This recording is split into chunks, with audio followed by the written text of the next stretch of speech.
Okay, before you start listening, I want to ask if you'd take a minute and go to the show notes of the GuyerCookReport.podbean.com.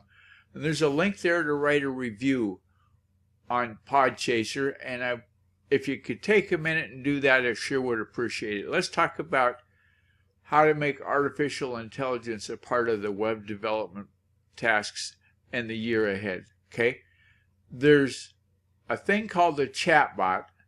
Okay, and I'm sure at least once in your life, if you've called for tech support and you get that robot voice that says push 1 if you want this and push 2 if you want that, and so forth and so on. And having a way to implement those into your company's support effort might be a way to make the brand be a better jump in the year ahead. There's 10 benefits on using the chatbot, and I've got the link in the show notes. Like I said, if you go to the GuyerCookReport.podbean.com, I've got the link in there so you can get her done. It's a wrap.